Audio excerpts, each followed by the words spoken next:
Hello students, आज हम पढ़ रहे हैं क्लास 8 साइंस का सेकंड चैप्टर जिसका नाम है माइक्रो ऑर्गेनिजम्स फ्रेंड एंड फो। इस चैप्टर की पिछली वीडियो में मैंने आपको माइक्रो ऑर्गेनिजम्स के यूजेस बताए थे और ये बताया था कि क्यों वो हमारे फ्रेंड्स होते हैं। इस वीडियो में हम लोग माइक्रो ऑर्गेनिजम्स के हार्मफुल इफेक्ट्स के बारे में पढ़ेंगे और ये देखेंगे कि वो हमारे फो यानी दुश्मन क्यों। तो माइक्रो ऑर्गेनिजम्स का जो सबसे मेजर इफेक्ट होता है वो होता है डिजीजेस। माइक्रो ऑर्गेनिजम्स हमारे लिए बहुत सारी डिजीजेस पैदा कर देते हैं और जो माइक्रो ऑर्गेनिजम्स हमारे को डिजीज बनाते हैं यानी हमें बीमार कर देते हैं उन्हें कहा जाता है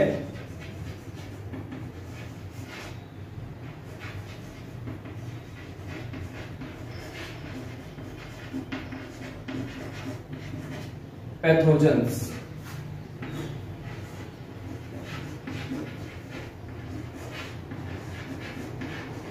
यानी जो भी कोई माइक्रो ऑर्गेनिजम्स है जो हमारी बॉडी में जाने के बाद हमें बीमार कर देता है, चाहे वो बैक्टीरिया हो, चाहे वायरस हो, चाहे प्रोटोजोआ हो, चाहे कुछ और हो, वो सभी पैथोजेंस कहलाते हैं। अब ये जितने भी पैथोजेंस हैं बहुत छोटे होते हैं, आपको पता ही है माइक्रो ऑर्गेनिज्म छोटे क्यों होते हैं।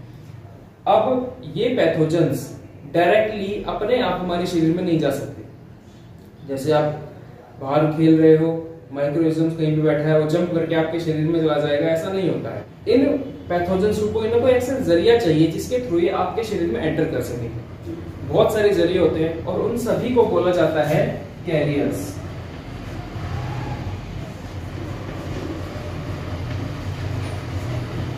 ये कैरियर्स होते हैं, ये हमारे शरीर में इन पैथोजेंस को लेके जाते हैं और हमें बीमार कर देते हैं। अब ये कैरियर कई तरह के हो सकते हैं। ये कैरियर एयर हो सकती है।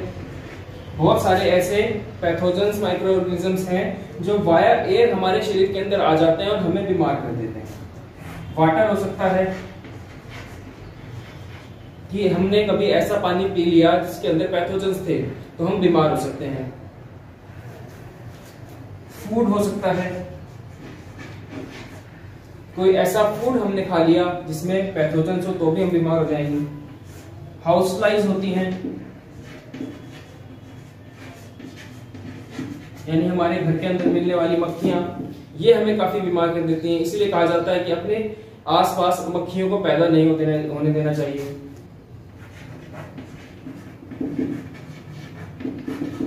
मच्छर हमें बहुत सारी बीमारियां करते हैं, डेंगू, मलेरिया एक्सेट्रा। तो ये सभी कैरियर्स होते हैं जो इन पैथोजेंस को हमारी बॉडी के अंदर ला सकते हैं। इसके अलावा ह्यूमन भी एक कैरियर का काम कर देता है। यानी कुछ बीमारियां ऐसी होती हैं एक ह्यूमन से दूसरी ह्यूमन में ट्रांसफर हो जाती है और ऐसी डिजीजेस को हम बोलते हैं कम्युनिकेबल डिजीजेस।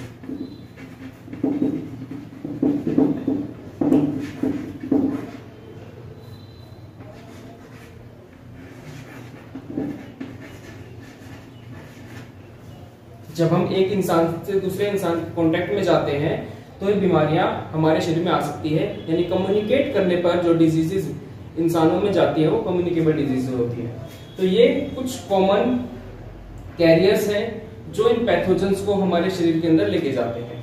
और इस टेबल में आप लोग ऐसी कुछ बीमारियों को देख सकते हो जो अलग अलग मोड ऑफ ट्रांसफर से, अलग अलग कैरियर से हमारे शरीर के अंदर जाती है और हमें बीमार कर सकती है।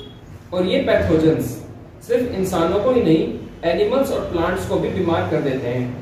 फॉर एग्जाम्पल एक बीमारी होती है जिसका नाम होता है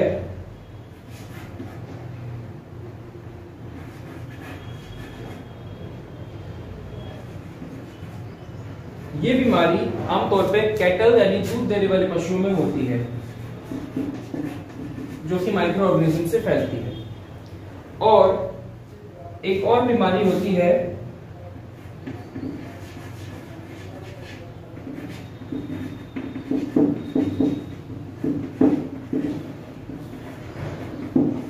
येलो वेन मोसैक। ये सिर्फ भिंडी के अंदर पाई जाती है। भिंडी की सब्जी जो आप खाते हो उस भिंडी की प्लांट में ये बीमारी हो जाती है। तो ये सबसे बड़ा हार्मफुल इफेक्ट है माइक्रो ऑर्गेनिजम्स का, जिसकी वजह से वो हमारे फोए के दुश्मन बन जाते हैं। इसके अलावा माइक्रो ऑर्गेनिजम्स हमारा फूड खराब कर देते हैं, जिससे हमें फूड पॉइजनिंग की बीमारी हो सकती है। फूड पॉइजनिंग में आपको उल्टी लग सकती है, आपका पेट खराब हो सकता है, आपको लूज मोशन लग सकते हैं, और कभी कभी फूड पॉइजनिंग इतनी हार्मफुल हो जाती है कि इंसान की डेथ भी हो सकती है। इसलिए हमें हमारे फूड को माइक्रो ऑर्गेनिज्म से बचाना चाहिए, तो यानी हमारे फूड को माइक्रो ऑर्गेनिज्म से प्रिजर्व करना चाहिए। तो उस प्रोसेस को हम बोलते हैं फूड प्रिजर्वेशन।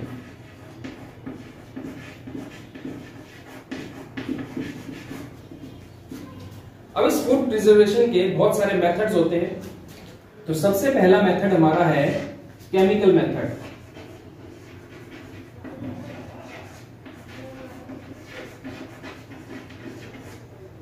इस मेथड में हम लोग जनरली पैकेज फूड को स्टोर करते हैं।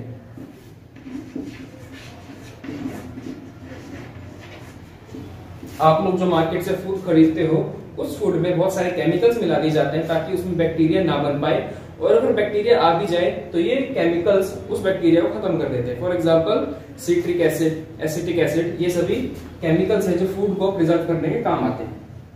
सेकेंड मेथड हमारा है एडिंग सॉल्ट।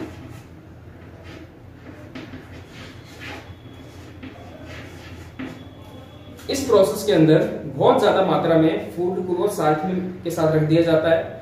साल्ट उस फूड आइटम में से वाटर को बाहर निकाल देता है, और वाटर निकल जाने के बाद उसके अंदर बैक्टीरिया के बनने की कंडीशंस कम हो जाती हैं और बैक्टीरिया नहीं बन पाता। इस प्रोसेस को हम यूज करते हैं जनरली मीट और फिश को प्रिजर्व करने के लिए। थर्ड हमारा है एडिंग शुगर।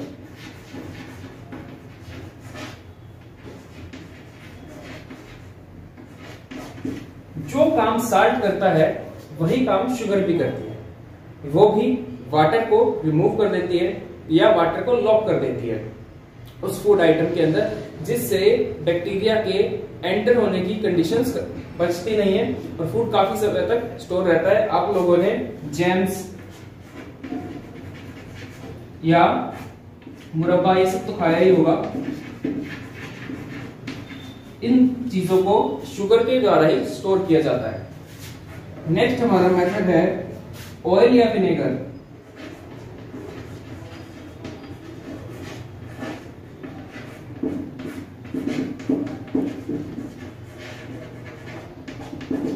तो इनका काम भी यही होता है, उस मॉइस्चर को या तो लॉक कर दो जो उस फूड के अंदर है, या उसे बाहर निकाल दो। तो इस मेथड को या इन दोनों चीजों को हम लोग पिकल्स बनाने में यूज करते हैं। अचार तो आप सब खाते ही हो, तो अचार को हम ऑयल डालकर या विनेगर डालकर लंबे समय तक के लिए स्टोर करते हैं। अगला मेथड हमारा होता है हीट एंड कोल्ड ट्रीटमेंट।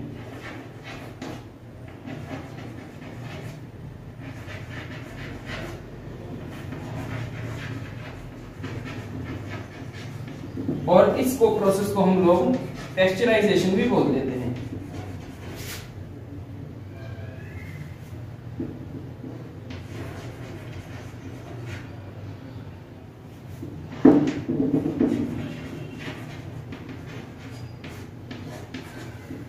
इस प्रोसेस के अंदर क्या किया जाता है, डेयरी प्रोडक्ट्स को स्टोर किया जाता है, उनको 15 से 30 सेकंड के लिए 70 डिग्री सेल्सियस के आसपास गर्म किया जाता है और तुरंत एकदम ठंडा कर दिया जाता है। इसके वजह से होता क्या है, उसके अंदर कोई बैक्टीरिया होता है, या तो वो टेम्परेचर बढ़ने से मर जाता है, और कोई ऐसा बैक्टीरिया जो ज्यादा टेम्परेचर सह सकता है, तो जब सडन हम टेम्परेचर कम करते हैं, उसको ठंडा करते हैं, तब वो मर जाता है। और इसके अंदर हम लोग डेयरी प्रोडक्ट्स यानी मिल्क और इसके प्रोडक्ट्स को स्टोर करते हैं।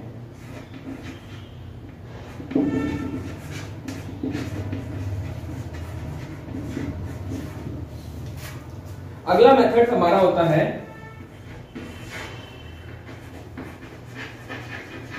स्टोरेज या पैकेजिंग।